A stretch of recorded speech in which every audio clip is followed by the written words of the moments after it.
A primeira coisa que você tem que ter em mente, antes de ler as Escrituras, é que o Criador do céu e da terra é um homem. Mas calma, eu sei que você deve estar rangendo os dentes comigo neste exato momento atrás da tela do celular. Eu sei que pode parecer que eu estou diminuindo a grandeza do Pai que está no céu, mas essa não é minha intenção. O Criador é de fato um homem, mas ele não é um homem comum. Ele é onisciente, onipotente e onipresente. Ele não tem limitações. Ele é o Criador de todas as coisas existentes. Eu vou te apresentar algumas passagens das Escrituras que comprovam o que eu estou falando. A passagem que eu quero que você leia comigo se encontra no livro de Gênesis, no capítulo 1, versículo 27. Quando você ler essa passagem, você vai entender que o ser humano foi criado conforme a imagem e semelhança de seu Criador. E o que isso significa? Significa que, da mesma forma que Adão tem braços e pernas, o Criador também tem. Mas isso não quer dizer que Adão seja igual ao Criador. Vou te dar um exemplo. Você e eu somos parecidos. Sabe por quê? Porque você tem braços e eu também tenho. Embora a gente tenha as nossas semelhanças, somos diferentes na forma de pensar, na forma de agir, na forma de raciocinar. A gente tem as nossas individualidades, entende? Somos semelhantes uns aos outros, mas a gente tem as nossas características individuais. Se você acha que o Criador não é um homem, então me explique a passagem de Gênesis, no capítulo 3, versículo 8, onde fala que o Criador estava caminhando pelo jardim do Éden. Se o Criador não é um homem, então como ele estava caminhando pelo jardim sem as pernas?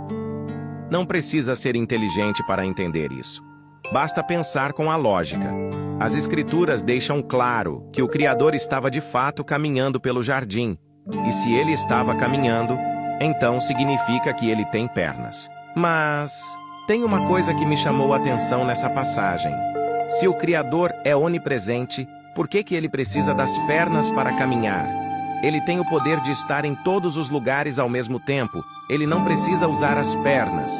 A resposta para essa pergunta é muito simples. Você vai se surpreender. Uma das maiores características do Criador é a sua humildade. Embora o Criador tenha o poder em suas mãos, ele prefere não usar em algumas ocasiões. O motivo disso é que ele quer ser uma pessoa simples igual a gente. Se eu lhe perguntasse o que causa emoção em uma viagem, você saberia me responder? Sabe quando você quer viajar para um lugar e fica ansioso para que esse dia chegue logo? Você sabe por que se sente assim? É porque a viagem te proporciona novas experiências, como, por exemplo, conhecer novos lugares, apreciar as paisagens, experimentar novos sabores. É assim que o Criador se sente. Ele quer apreciar cada detalhe da sua criação. É por isso que ele prefere caminhar pelo reino do céu, ao invés de usar o seu poder. As pessoas acham que o Criador é um homem barbudo que fica o dia todo sentado em um trono. Mas essa visão é totalmente distorcida que a religião coloca na cabeça das pessoas. Se eu ficasse o dia todo sentado em um sofá, eu provavelmente iria morrer de tédio.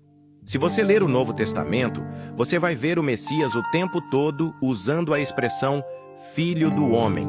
Sabe por que o Messias usa essa expressão? É porque o Criador é um homem.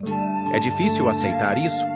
O Messias sabia que as pessoas não iriam aceitar a ideia de que o Criador seja um homem, porque as pessoas enxergam a humanidade como sinal de fraqueza, pelo simples fato de a humanidade pecar. Mas o Messias se deu o trabalho de descer lá do reino do céu e vir aqui na terra em carne e sangue, para nos dar o exemplo de que é possível viver como um ser humano sem pecar.